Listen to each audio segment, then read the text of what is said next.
I just wanted to say thank you all for coming tonight for the very special KLORIS Q&A.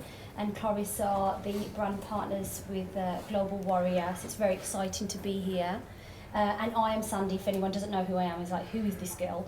I'm the global marketing lead at Netflix, and I have worked on projects like Our Planet with David Attenborough, the Great National Parks with Barack Obama, and most recently Surviving Paradise with Reggae Jean Page. But today is not about me at all, it's about this amazing man next to me, Jim McNeill, who is one of the world's most experienced and just great explorers that we will ever meet. And I'm really honoured to be sitting here right now.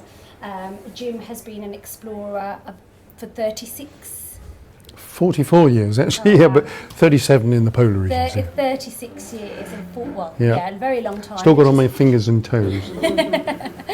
More by luck than judgment, I have to say. It's great though, and you've been an expert in safety for the BBC for productions like Frozen Planet. Yeah, very lucky to work on stuff like that. Yeah, Human Planet and The Natural World. And in 2001, you founded the Ice Warrior Project. Yep, I did, yeah. Which is what we're here to talk about today in terms of Global Warrior, which is obviously very exciting. And obviously, like I said, they're a sponsor for, KLORIS are also a sponsor for that.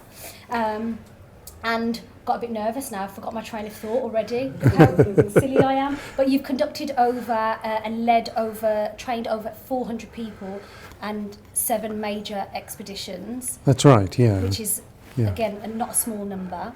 No, and they've all been purposeful and worthwhile. We're trying to work out what's happening to the planet, which is really, really important. But ultimately what you do is train, I guess, the average man and woman to become the modern day explorer. Yeah, Ice Warrior, the project, sort of recruits people, volunteers, novices by and large, from all walks of life, all echelons of society, and trains them to be modern day polar explorers. And when I invented or created Ice Warrior in 2001, it was always the model to go into the other world's extremes, so the oceans, the mountains, the jungles, and the deserts. And the rationale behind the whole thing is that if we're looking at those in really good details, they are the barometer of what's happening to the rest of the world. So unless we are looking at those properly, then how do we know that anything we do to mitigate climate change is actually working? So that's the premise. And we've got the most amazing organisations behind us orchestrating and directing our number crunching and data gathering, basically. So the likes of NASA and Cambridge University and all sorts of universities right the way around the world. Yeah. Well, you're obviously that person who's responsible for all of this. But what I want to do is kind of go back first. Yep. I'd love to start off by talking about your humble beginnings, because you grew up in North London. I did. Flat. 14 miles in that direction. Down the road. And I like that you describe yourself as the bad schoolboy, but I'd like to know how it all started for you. You know, how did that all begin, and how did that inspire you to become an explorer? Did it? Yeah, I was a naughty boy at school, not a bad boy, even though I say bad. It's a sort of bit of a joke. But yeah, so I was a naughty boy, but I've always had a thing about fairness. So I was the guy. I went to an all boys school. On the back of my brother. He went, as it was a grammar school, I went in the first year of comprehensive education, so I didn't have to qualify for it. But it was a great school, and you know, they had bullies there, and I didn't like bullies, and so I've always had a thing about fairness, but I wasn't very good at applying what little tiny bit of brain I've got to matters academic, and it was a very academic school. Right. Fortunately, it was always a rugby school as well, and I loved that side of it, and the tennis playing and the cricket and everything else. So I was a bit of a sportsman. But I was the school practical joker. That was my outlet for my frustration. Yeah. So that's why I was naughty. So I was caned God knows how many times, and you know, I did all those. I used to take a comic called the Dandy Comic. And in the Dandy comic, there was Corky the Cat, I think it was, or at least one of them anyway. They used to do all these things like saw half a chair off and waiting for the headmaster to sit down. Yeah, I did exactly that, yeah. But every time, I did something like that, I always liked to take, the consequences of my actions. So when they assembled the whole of the school, and asked who did this dreadful thing, and I always said, it's me. Did you put your hand up? Yes, so I've got a nickname called Jammy because, my name's Jim, but they called me Jammy because I got away with such a lot because I was a good bloke. Yeah. In some respects, but just a really naughty guy. Did that deter the bullies though? Did you play a lot of these pranks on the bullies? Yeah, well, touch wood, I've never hit anyone in my life. I'm the biggest bluffer, really. But when you grab someone by the neck and pull them up against the wall, that's a good bluff, right? Yeah, definitely. Unless they call your bluff. But touch wood, they haven't called my bluff. So so that's what you were like at school. But then how, you mentioned there about, academia. Did you know from then that you were like, right, school isn't for me? What else can I do that's going to keep me entertained or keep me interested in? Yeah, no, there wasn't really an option, but what they did was send me on an outward bound course. Okay. To try and sort me out. And to me, outward bound in those days was roughy, tufty stuff. They beasted you, basically. They threw you in the tarn. This was in the Lake Districts in 1976. And so it's 75 rather, and it was freezing cold. It was midwinter, 3.5 weeks in midwinter. I'd never been away from home, Right. So this was fish out of water. So I thought, what's going to happen with this? I'm either going to sink or I'm going to swim. So I thought I'll take the swimming option. So so rather like James Bond, it was like a license to kill, really. I absolutely loved it and got on very well with it. So was that the start of your out? Yeah, Outward Bound. Really. So I'm a product of Outward Bound. But they had a fantastic library at this place up in Eskdale in Cumbria, and it was a library of all these explorations, these daring do explorations. Nowadays I can tell what is bluff and nonsense away from what is probably the truth, but in those days, it just inspired me, not just the Scotts and the Shackletons and all the ones that everyone's heard of, but a whole, 20, 25 people that I would research and really get into and find out, what motivated them, what drove them, how well they did. And I've never stopped reading those sort of things, really. Now I've got quite a library myself.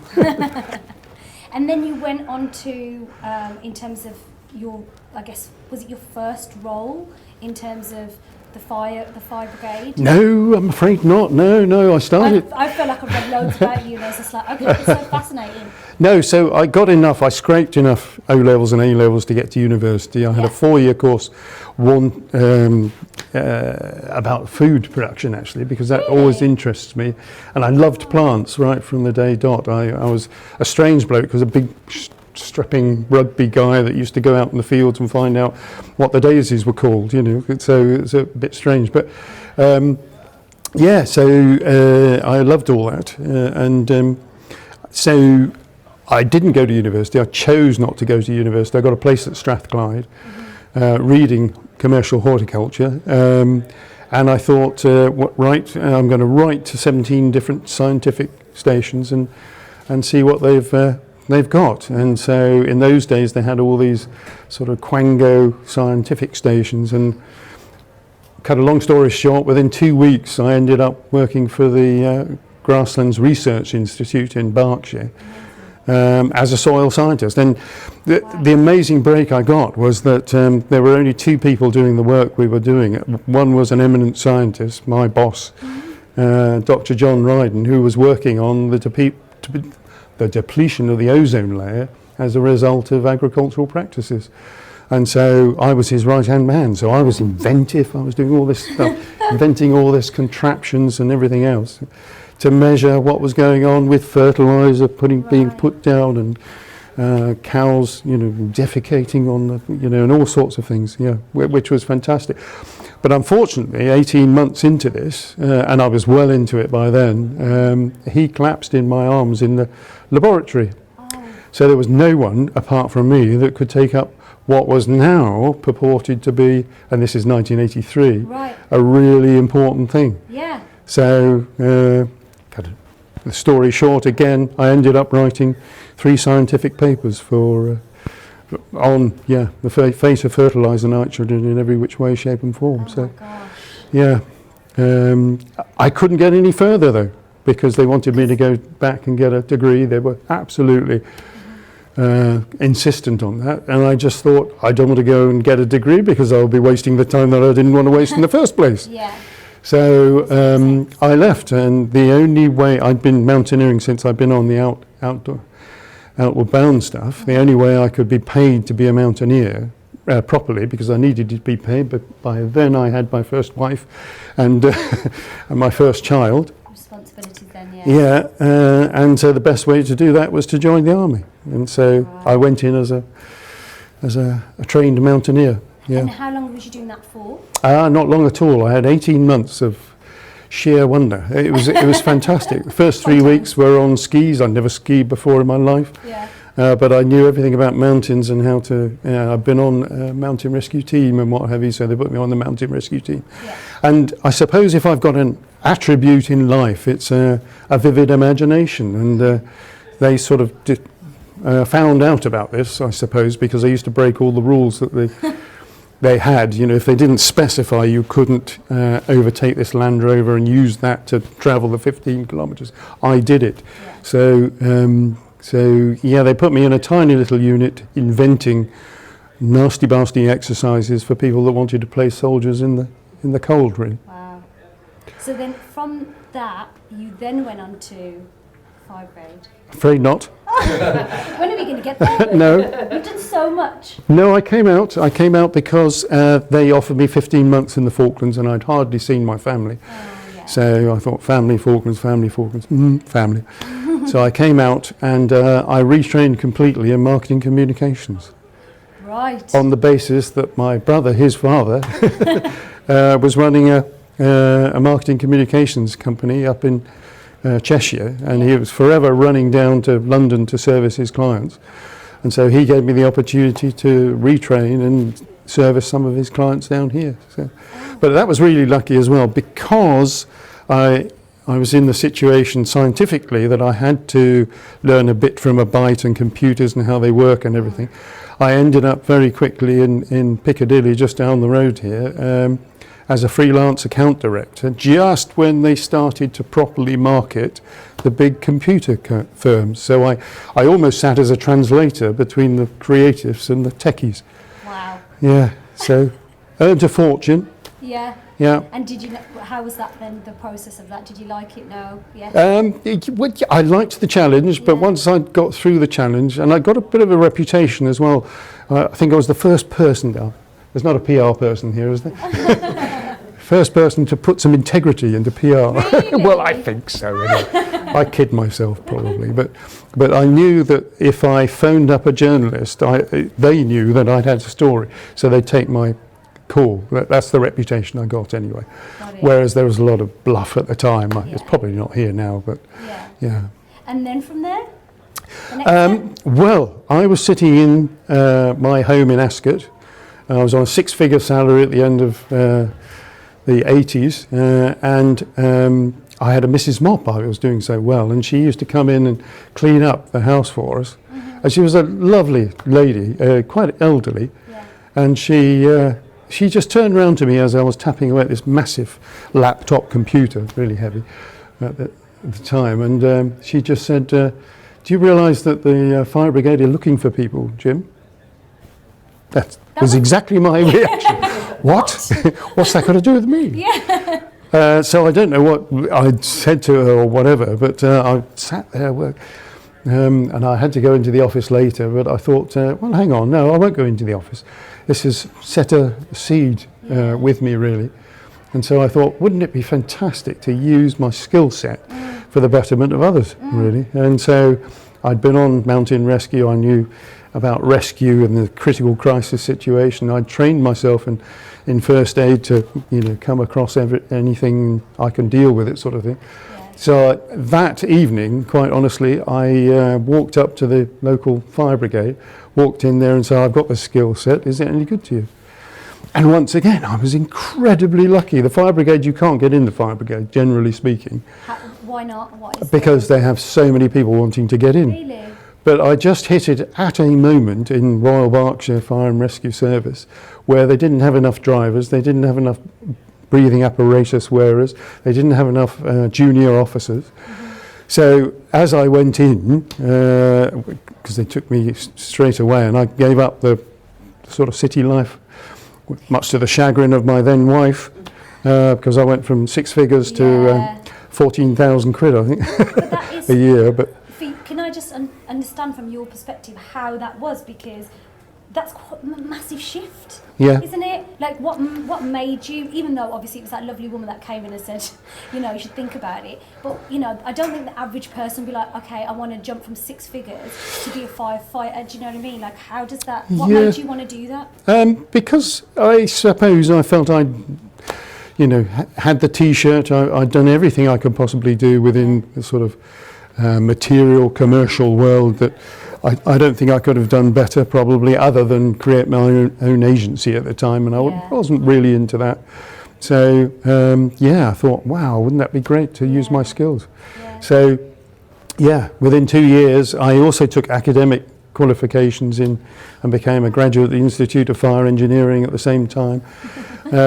Qualified and everything. So I was in charge of one of those big red pumps that goes over. They wanted to make me an officer with a white helmet, as they call, but I didn't want to do that because that would take me off the street, sort of thing. And I really loved the situation. I became a road traffic accident specialist. So the sort of really important side of things. I always feel that if you can use your skills to train your people to perform when they really need to perform, and if you didn't perform, the consequences were right in front of you, then that's a really sharp end of things, and I loved it. I loved the responsibility of that, and so I got to realise that I could train people quite well. Yeah, great leader. Well, I don't know about that. I think so, but what I think is really, really refreshing to see as well is that you understood that your skills were transferable. I think there's a lot of people that don't understand that. They think, okay, I've got to do one job and that's what I've got to do. But you understood, actually, I can do this and I can do that. And I think it's really inspiring to see that. Just personally, I think it's great, and more people need to understand that they can do that. Yeah, absolutely. Yeah, I mean, I love realising people's potential, and that's what we do in Ice Warrior now. Yeah, so let's talk about Ice Warrior. So you started in 2001. And what made you, I wanted to make my life more worthwhile and purposeful. And that was something I realised when I was 16, playing truant from school, looking down Barnet Park, thinking, I had this wonderful thought like you do at that age. I thought, why on earth are we here? Why do we exist? Big thinking, for those times. But what I realised, and it smacked me in the head, was that I would never be able to answer that question. In my entire life, I won't be able to answer that question. So what am I going to do with it? Am I going to just waste my life? No. The only purpose I could see to life was to make it as purposeful and worthwhile as possible. And so that's where Ice Warrior came into it, really. That's my manifestation of making my life as worthwhile and purposeful as possible. So we realise the potential of people. We train them to be modern day polar explorers, and they come from all walks of life, all echelons of society. We have builders next to captains of industry and everything in between, absolutely everything in between, which is a hugely rich human story. And so to watch that happening, watch them developing is absolutely marvellous, very fulfilling for me. And how does the process of people joining or becoming the modern day explorer, how does that work? Tell us about the process of that. Well, they volunteer. They can't pay for it. People can't rock up with a checkbook and say, I'd like to go to whatever North Pole that we're going to then. So they have to go out and tell people about what they're doing, which extends our audience, which captivates people about climate change, and they have to go out there and get their own sponsorship to a level. Right. It's really a donation. It doesn't pay for what their participation. But in doing that, of course, it's like a sifting process, because it's the good eggs that get through, if you like. So the people with courage, the people with determination, the people that want that purpose to drive them forward, they manage to get their funding. And actually those characteristics are exactly what I want in an extreme expedition, you know, looking after me. Yeah, I like that, because I was reading up about that, and I love the fact that you said, the modern day warrior and explorer is somebody that has honesty and integrity and all of that. That's what it's about. It's more about the mental as well. It's a 70% up here and 30% down there. And as you can see, I'm not always careful with the 30% down there. But how do you know when people they say, you know what, Jim, I want to be part of this, and you like straight away just like, actually, how you say talk about them being honest and being all of those things mentally, but physically they have to be able to be pretty fit, and isn't that quite a difficult thing to train them up? No, you'd be surprised. I mean, fitness is the least of my concern when I take on a person. Yeah, so we've had really quite large people starting, and they go through the process and they make themselves fit. We give them the process and everything, but they really want to do this thing, and so they make themselves fit. But fitness is only a tiny part of it. I've had the very fittest people out, and it's not until you get them. I can't predict whether they're going to put up with the cold, because that's a mental thing. Yeah. When you're immersed in Mother Nature and it's minus 40 relentlessly, how do you do that? Then that's a mind game. Yeah. And that's. Can you tell me a time when you've obviously been in that situation and how you've tried to essentially like get through it? Because I'm the queen of hot water bottles and I love it, but I could not deal with those temperatures. How do you do that? Well, you get to know. I always say you should push your boundaries but never leap over them, and I think that's why I've still got all my fingers and toes. You gain the experience. I took myself out to live with the Inuit for months on end, and they taught me so much about living in those sort of environments. I've got a base up in Resolute Bay, which is the second most northerly community in Canada, and also one in Norway, just 800 miles from the North Pole. So you get polar bears and everything there, and so so they get the real, so that process of learning, it's developing them to discover change, which is what we do for the scientists. We data gather for the scientists. And really important data, and it's not me saying that, it's them that's saying that. They have satellites and everything else, but they're fooled by snow levels and precipitation and cloud level and everything else. They need real raw data, what they call ground truthing. Data to calibrate and validate all the automating stuff that they do. So that's why they love us to bits. Yeah, I bet. So with these expeditions, I'd love to know more about your experience of those and the people that you've led. So you have to lead all these people. What would you say the hardest part of that is, and the best part of that is for you? I suppose I take on their safety really absolutely to heart. I would hate to hurt anyone, and in all the years of doing it, and I think we're 450 now, we've just had one guy that had surface frostbite of 2 fingers, touch wood. So that's far. Good. So that's okay. Yeah. And like so just on that part of the expedition and stuff like that, what would you say for you has been the most scary experience that you've had? Like any polar bears or? No, I've come across hundreds of polar bears probably in my time, and sat with them and helped the BBC guys film them and everything else. And I wrote a 15-page manual on how to live with the polar bear about 25 years ago. So polar bears are fantastic. There they are. They're wonderful creatures. You get the overwhelming feeling that they will do whatever they want to do. And so you act complementary, if you like, to the behaviour they're exhibiting, and you get to know about those behaviours. But they're amazing. In terms of fright, I went on a 93-day solo expedition way up in the Arctic around Ellesmere Island, and the most frightening thing was when I came back into London and went straight to Radio 4 in just down the road here in Shepherd's Bush, and the foyer was absolutely packed full of people. Right. And it was O'Connell who came down to interview me. Yeah. And he looked at me and he said, "Are you all right, Jim?" And I said, "Yes, why?"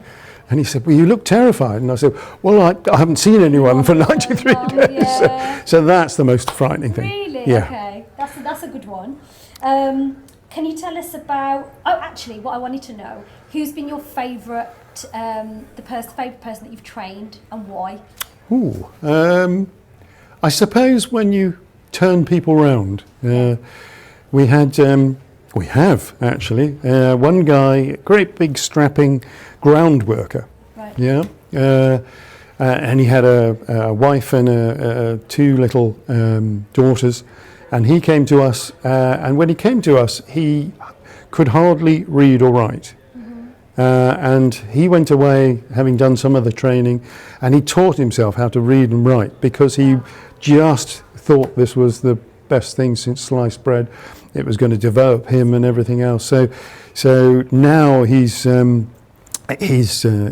wife got very ill and he had to bring up the two himself. But now he's come back and he's a very accomplished businessman now, developing houses, and he's very clever basically. And he had all that cleverness underneath him. Just he didn't have a reason to get it out of himself. And I suppose that's our biggest success story so far. To the surface. Well, Mother Nature did really. Yeah, I was just there watching.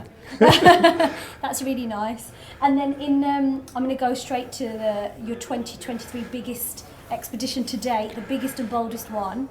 Can you tell us what is going to be different about this one, and what we're going to see you guys be getting up to in the next years? We've lost 95% of old sea ice up in the Arctic region. We've lost 75% of sea ice overall in the last 35 years. That's huge. Yeah. I mean, the differences since I started in 1984 are massive, which means the ice is just not there. And we need that ice, both north and south, to survive, for us to be able to live, and indeed any other living thing, apart from the polar bear, of course. But it's really that motivates me. And I found out in 2001 when I was reading a book that there was this northern pole of inaccessibility, which was a North Pole, that no one had ever been to. So being a pragmatist, I thought, and having been in marketing communications, I thought, I've got a hook here to hang my hat on. If I've got a world first, which is what it is, then the media will prick up their ears, and so the media have pricked up their ears. We've got a great media following now, and they're all ready to follow this story. Right. But it's the last world first in polar expeditioning on the one hand. Mm-hmm. On the other hand, it's a tremendously important expedition. It's a transect from the edge of the Arctic Ocean to the centre of the Arctic Ocean, which is the definition of the northern pole of inaccessibility. Yeah. There is a clue in the name, though. It's very exciting. And then you've got that closes for people to join. Is it on Friday? It is, yeah. Okay. It's the last time you can join. Guys, yeah. I've got a couple of days left. There's a shilling in your glass. So, but that particular expedition is part of more that you're going to be planning to do in 2023? Yeah, well, I'm getting on now, really. I'm 62 now, and so there's a bit gringy and grumpy. But so I thought, I've got to expand into the other dimensions, make it bigger, make it far more important as far as climate change is concerned. So we'll be going into the oceans. The first ocean is next year, and it will be actually going up from Plymouth in the southwest all the way via Iceland and Greenland, one side of Greenland, then the other side of Greenland, then Baffin Island, then to Resolute Bay to deliver or pick up our gear from Ice Warriors expedition. but it'll also be doing 8,000 nautical miles of oceanography. So I've teamed up with the Marine Biological Association and all sorts of other associations and organisations to bring back as much oceanographic data as we possibly can. But like Ice Warrior, we'll be recruiting people to take legs of that journey, and they'll be trained to professional crewing level, so STCW I think they call it. So that would be really exciting. So they come out with a whole skill set, and also we've got Desert Warrior going on November next year, which is across the deserts looking at desertification, species changed. We've hooked up with the IUNC, which is the International Union for I can't quite remember, but anyway, a big fancy body to look at species and the endangered species and everything, and the encroachment on what weren't deserts, or the expansion of the deserts as well. I mean, the Sahara alone has expanded 16% in the last 15 years. It's just astonishing. But we're not only doing that, and this is where I take a slight backseat. I'll be going out and I'll be looking at the problems they've got in these areas specifically. So take the Sahara, the desertification and what have you, as I said. But we'll be looking at the people who are tackling those problems as well. So on the one hand, we're going to say it like it is, and we'll have the scientific backup to say that. But on the other hand, we'll say, hang on a second. Well, a great example is the fourth largest iron ore manufacturer in the world is in the Australian deserts. So, I'm going to go and interview him. He is changing his entire operation from being one of the dirty, heavy industries that incidentally are, causing 70% of the CO2 emissions, for example. He's changing his entire operation to be zero carbon by 2030, which is huge. Yeah, massive. I went to a conference in 2007, which was really interesting and a game changer as far as I was concerned. It was a really odd conference in Tromsø, and it involved scientists, politicians and commercial guys, so all the oil companies and everything else. And the big thing at the time was the 13 billion barrels of oil that was underneath the Arctic. What are we going to do with it, and what have you? And I came away and I thought, well, the scientists were great. They had all the facts and figures, they're doing their stuff, they're really producing, and if only people listened to them. The politicians were just playing politics. I mean, honestly, the Americans came up, and when the Americans produced and were talking, the Russians would walk out, and vice versa, and all other countries were playing politics. Absolute wasters, in my humble experience. And nothing different now, is it? But anyway, let's not go there. And, the only movers and shakers that were around were the guys that ran all the commerce. Really, they stood up there, they said, we've got 168 wells already producing oil in the Arctic, we're doing it. So unless you change those guys and change their mindset and change them over to being responsible about what they're doing, and you use technology as well. I mean, there's huge, fantastic developments in technology. Hydrogen I'm a real fan of at the moment, and we'll be able to run, they are already running ships and locomotives using ammonia. So just with a little bit of application, we're supposed to be an intelligent species, we can fix this. And that's what I want to get across as well. So I'll be going into these areas and interviewing people and saying how they're fixing it, and scientists and politicians and everything. That's so exciting. And it'll all be on the YouTube channel. Yeah, well, this is the cue as well for the video. So you put this video together for the audience to see. So did you ever watch this first? Because this is exactly what you just mentioned. Yeah.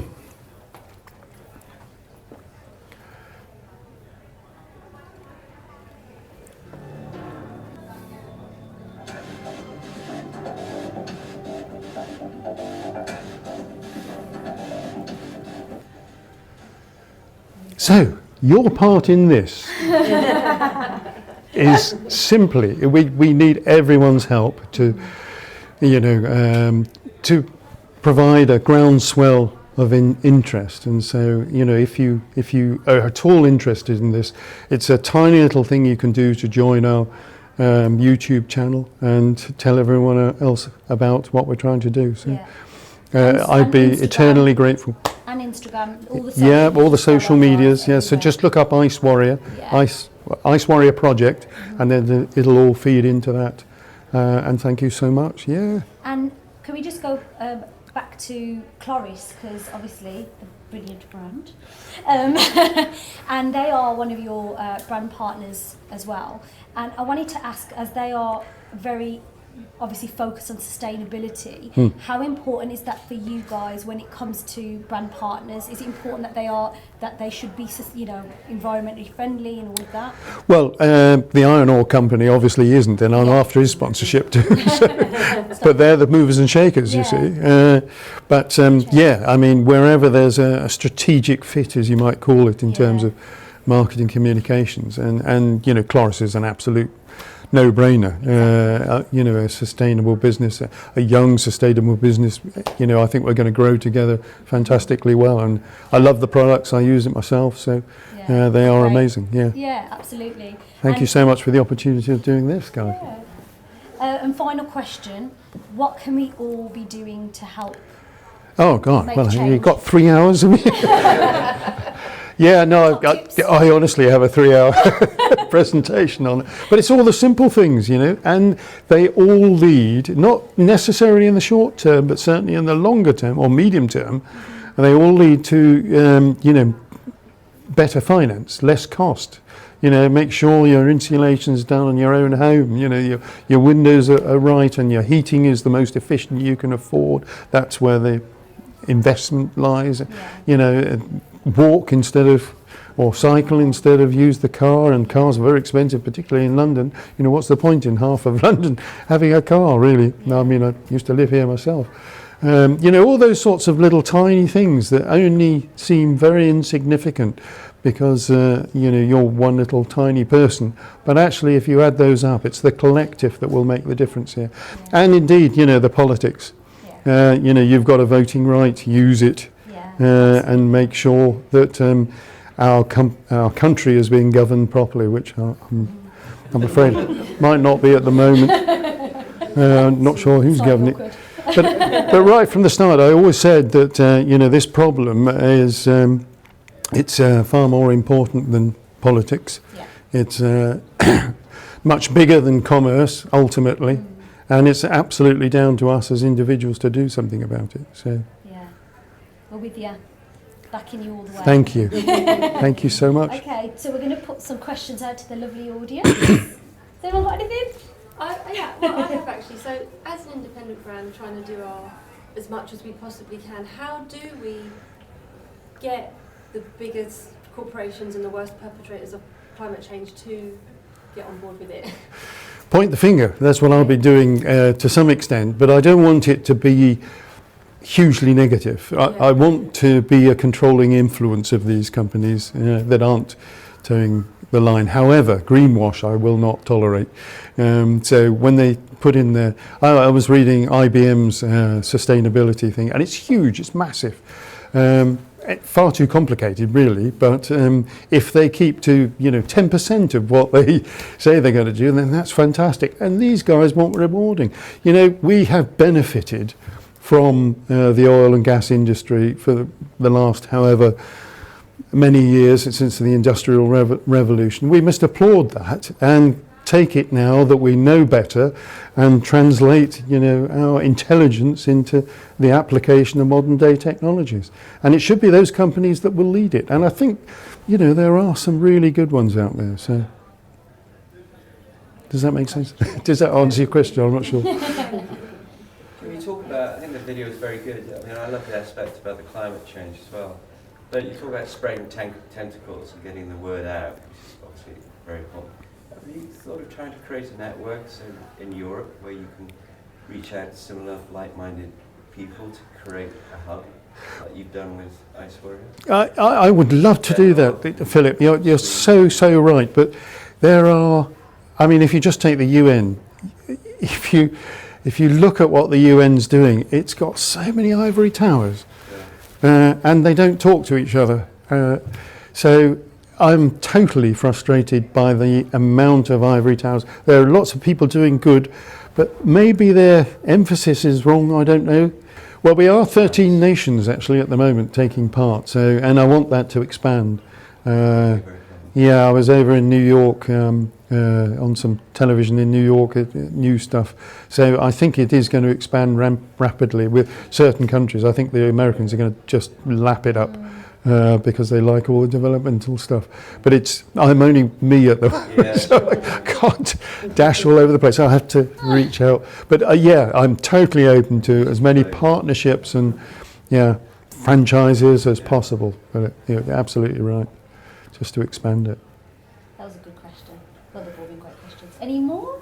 You touched on your own education. How do you think the messages get portrayed to the younger generation at the moment? As a father of 3 relatively young kids, what messages should we get into them at the moment? I'm frustrated by our education constraints, let's put it that way. That guy I spoke to you about, he homeschooled his kids actually. Yeah, so he taught himself to read and write, and then he homeschooled his kids. I'm not sure that's the right thing to do either. You've got to use the system, but maybe we can blend the system a bit. But I mean, I've got 3 kids and two grandsons, and yeah, I think naturally they take it on. You know, because it's common sense. You're not trying to right or wrong or anything like, well, you are, I guess, but not for them. The right thing to do for them is naturally to want to survive, and their well-being, which is where KLORIS comes in, is a really, really good thing. How the idea of sitting in a traffic jam sucking up someone's exhaust and you blowing out to someone else is just it's redundant now, really, when you think about it. It's just archaic. I wanted to write a book called something like it's not considerate or something, and pile all these things in, silly things that we do on a daily basis. But we've got to change. We know better, so why not change? Why not be positive about it as well? I want to reach the person on the street who, because it's so overwhelming, just doesn't want to know about it. Definitely. And I want to poke there and say, look, everyone can do about it. And if you do it and you tell your friends to do it, and everyone takes a little tiny portion of responsibility for this planet, then and I'm not a tree hugger. I'm a very practical, pragmatic person, and we're not trying to save the planet. The planet will survive. We're trying to save our own species and everything else that lives on the planet, which is really, really important. Very important, definitely. Any more questions? I feel so inspired right now. But thank you, Jim. It's been lovely. It's been my pleasure. Thank you all very much for listening. Thank you, KLORIS. Yeah. I'm actually interested in the fact that you said that people don't have to be super fit, because no, absolutely not. For ages, so. Well, one of my other examples is a very, very slight woman, and we balance what they have to pull along behind them. It's usually their body weight, and she was incredibly slight, but she was the mainstay of a particular expedition we did here. Yeah. Absolutely amazing. If you'd have seen her in the street, you'd have thought there's no way she does that. So it's not about physicality; it's about the mind. The mind, yeah. Yeah, that's the hardest part, I think. That's the difficult bit. Yeah. But yeah, it's great. Thank you so much, guys. Thank you, guys. Thank you. Thank you so much.